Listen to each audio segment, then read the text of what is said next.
Assalamualaikum and welcome back to Pharmacy Notes. I am here with a new video. Last video में हमने atomic absorption spectroscopy को discuss किया था, तो अगर आपने वो वीडियो नहीं देखी तो लिंक डिस्क्रिप्शन में मौजूद है। आप प्लीज़ वीडियो को देखिएगा और वीडियो को कंप्लीट देखिएगा ताकि आपके सारे कॉन्सेप्ट्स क्लियर हों। आज हम डिस्कस करेंगे एटॉमिक एमिशन स्पेक्ट्रोस्कोपी को, उसका इंट्रोडक्शन, उसका प्रिंसिपल, इसकी इंस्ट्रूमेंटेशन एंड इट्स एप्लीकेशंस। तो स्टार्ट करते हैं हम अपनी आज की वीडियो। तो एटॉमिक एमिशन स्पेक्ट्रोस्कोपी ये हमारे पास एक केमिकल एनालिसिस की टेक्निक है जो यूज़ करती है इंटेंसिटी ऑफ लाइट जो कि हमारे पास इमिट होती है फ्रॉम प्लाज्मा, फ्लेम, आर्क और स्पार्क। इनसे हमारे पास जो एमिट होती है इंटेंसिटी ऑफ लाइट उसको एट अ स्पेसिफिक और पर्टिकुलर वेवलेंथ ये उसको यूज़ करती है to determine the quantity of an element in a sample. कि हमने अगर किसी भी सैम्पल के अंदर किसी एलिमेंट की क्वांटिटी चेक करनी है तो हम using this intensity of light check कर सकते हैं, और वो लाइट हमारे पास एमिट होती है फ्रॉम फ्लेम, प्लाज्मा और आर्क। तो इसकी डेफिनेशन कह लें या इंट्रोडक्शन कह लें, इसमें यही है कि a method of chemical analysis that usage intensity of light emitted from flame, plasma, arc और spark at a particular wavelength to determine the quantity of an element in a sample। तो sample कोई भी हो सकता है, proteins ले लें या कुछ भी सैम्पल ले लें। आपने अगर डिटेक्ट करना है कि इसके अंदर कौन से एलिमेंट्स प्रेजेंट हैं या उनकी कितनी कंसंट्रेशन प्रेजेंट है तो हम यूज़ करेंगे एटॉमिक एमिशन स्पेक्ट्रोस्कोपी को। अब हमारे पास जब रिज़ल्ट इसके आते हैं उसमें जो हमारे पास वेवलेंथ होती है स्पेक्ट्रल लाइंस की, वो हमें बताती है कि हमारे पास कौन सा इसके अंदर एलिमेंट प्रेजेंट है। देन हम उसको लिटरेचर में कंपेयर करते हैं। देन क्या हर एक हमारे पास डिफरेंट मेटल्स की डिफरेंट जो है वो स्पेक्ट्रल लाइंस होती हैं। देन हम उनसे कंपेयर करके हम बताते हैं कि फिर ये हमारे पास ये वाला एलिमेंट प्रेजेंट है। एंड देन हमारे पास उसकी कंसंट्रेशन कितनी है वो डिपेंड करेगा number of atoms of element. जितने उसके अंदर एटम्स ज़्यादा होंगे उतनी ही उसकी कंसंट्रेशन भी ज़्यादा होगी। तो ये था हमारे पास इसका इंट्रोडक्शन। देन अब हम डिस्कस करेंगे इट्स प्रिंसिपल। हमारे पास क्या होता है कि जो एटम्स होते हैं हमारे पास वो थर्मली एक्साइट होते हैं। थर्मली मतलब कि हमारे पास जो फ्लेम से वो एनर्जी को एब्जॉर्ब करते हैं, और जैसे ही वो एनर्जी को एब्जॉर्ब करेंगे वो हायर एनर्जी लेवल्स में चले जाते हैं। मतलब कि वो रेडिएशंस को, एनर्जी को एब्जॉर्ब करते हैं और हायर एनर्जी लेवल में जाते हैं। वो ट्रांजिशंस करते हैं to the higher energy levels. Then क्योंकि अब हमारे पास जो हायर एनर्जी लेवल है वहाँ पे वो अनस्टेबल होते हैं, वो फिर क्या करते हैं, they relax back to lower electronic energy levels. वो हमारे पास जो है वापस जो अपने ग्राउंड स्टेट में आते हैं। और वो ग्राउंड स्टेट में कैसे आते हैं, वो जो रेडिएशन उन्होंने एब्जॉर्ब की होती हैं अपनी हायर एनर्जी लेवल तक जाने के लिए, उनको वो वापस एमिट करते हैं in the UV visible region. अब जो हमारे पास एमिटेड रेडिएशंस हैं उनको हम वो डिटेक्ट करते हैं और उनसे उनको यूज़ करते हुए हम डिटरमिन करते हैं कि कौन सा एलिमेंट हमारे पास इसके अंदर प्रेजेंट था और उसकी कितनी कंसंट्रेशन प्रेजेंट थी। तो ये इसका एक बेसिक प्रिंसिपल है एटॉमिक एमिशन स्पेक्ट्रोस्कोपी का। देन इट्स इंस्ट्रूमेंटेशन आपके सामने मैंने रखी है एक पिक्चर की फॉर्म में। आप इसे गौर से देखिएगा ताकि आपको सब क्लियर हो। सबसे पहले हमारे पास इसमें जो प्रोसेस हो रहा होता है वो आप देख सकते हैं कि एक हमारे पास बीकर में हमारा सैंपल पड़ा हुआ है जिसकी हमने डिटेक्शन करनी है। देन वो हमारे पास एक जाता है मिक्सिंग चैम्बर में, या इसको हम न्यूबलाइज़र भी बोलते हैं।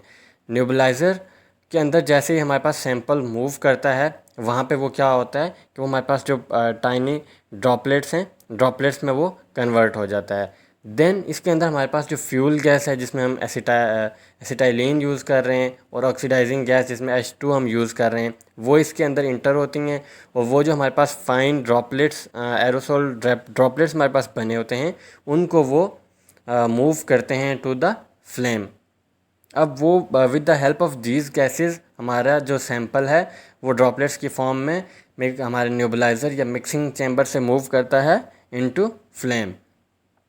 अब जैसे ही हमारे पास जो है वो फ्लेम तक जाएगा, हमारा जो सैंपल के ड्रॉपलेट्स थे वहाँ पे जाके जो प्रोसेस हो रहे होते हैं फ्लेम के अंदर, वो सबसे पहले हमारे पास होता है डिज़ोल्वेशन का प्रोसेस। डिज़ोल्वेशन में हमारे पास क्या होता है कि जो सॉल्वेंट हमारे पास जा रहा है हमारे सैंपल के साथ, जो H2 गैस एसिटाइलिन गैस थी एंड H2 गैस थी, वो क्या होते हैं, वो इवेपोरेट हो जाते हैं।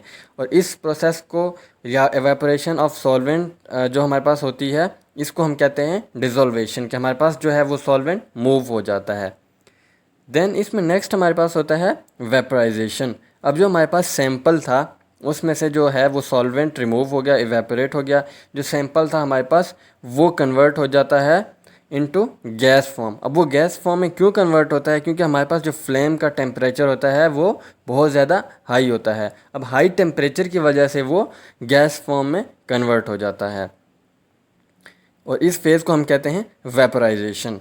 देन नेक्स्ट, अब हमारे पास क्या होता है कि जो सैंपल हमारे पास गैस फॉर्म में होता है वो डिसएसोसिएट हो जाता है, वो डिसएसोसिएट होता है और हमारे पास प्रोड्यूस करता है एटम्स। क्योंकि हमारे पास जो डिफरेंट एटम्स हैं वो देन हमारे पास जो है वो हीट को या रेडिएशंस को एब्जॉर्ब करेंगे। तो अब वो इसकी डिसएसोसिएशन इनटू एटम्स को हम कहते हैं एटोमाइजेशन। तो ये हमारे पास इसका थर्ड प्रोसेस था। Then next comes the excitation. अब जैसे ही वो एटम्स के अंदर कन्वर्ट हो गया, हमारा जो था सैंपल था वो एटम्स के अंदर कन्वर्ट हो गया। अब वो हमारे पास एब्जॉर्ब करेगा हीट को और मूव करेगा टू हायर एनर्जी लेवल्स। अब जैसे वो रेडिएशन को एब्जॉर्ब करेगा और मूव करेगा हायर एनर्जी लेवल में, वहाँ पे वो जाके अनस्टेबल हो जाएगा।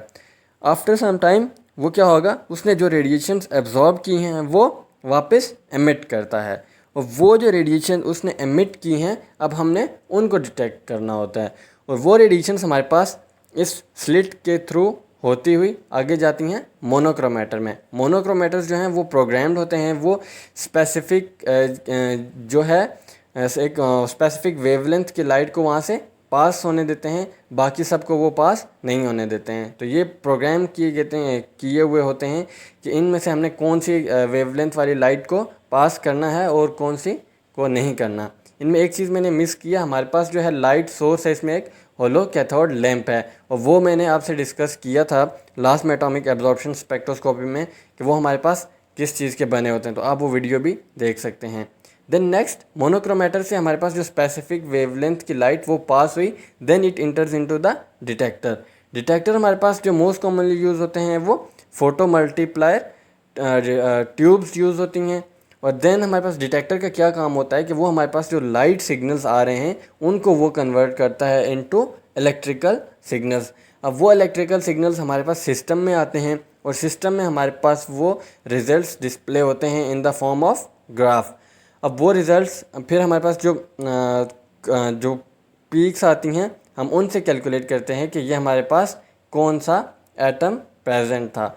अब फिर हम उसकी कंसंट्रेशन वो कितनी कंसंट्रेशन थी वो डिपेंड कर रहा होता है उसके कितने नंबर ऑफ एटम्स उसके अंदर प्रेजेंट थे। जितने एटम्स ज़्यादा होंगे उतनी ही उसकी कंसंट्रेशन ज़्यादा होगी। That was the instrumentation of atomic emission spectroscopy. Then we have applications. Applications में हम इसमें कहाँ कहाँ इसको यूज़ कर सकते हैं। हम एस्टिमेट कर सकते हैं सोडियम, पोटेशियम और कैल्शियम, लिथियम इन मेटल्स की कंसंट्रेशन को in serum, urine, CSF cerebro spinal fluid में और अदर बॉडी फ्लूइड्स में using the atomic emission spectroscopy. Then हम लेड की कंसंट्रेशन को भी डिटरमिन कर सकते हैं in the petrol using the atomic emission spectroscopy.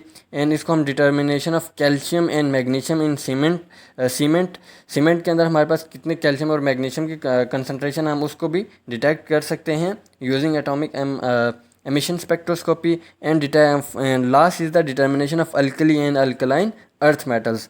तो ये थी हमारे पास इसकी एप्लीकेशंस।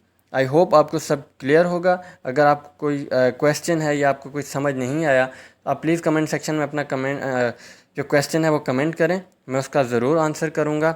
तो अगर आपने अभी तक हमारा चैनल लाइक नहीं किया, सब्सक्राइब नहीं किया, तो प्लीज़ चैनल को लाइक कीजिए, सब्सक्राइब कीजिए। वीडियो पसंद आई है तो वीडियो को लाइक कीजिए एंड इसको शेयर कीजिए। मिलते हैं आपसे नेक्स्ट वीडियो में, तब तक के लिए अल्लाह हाफिज़।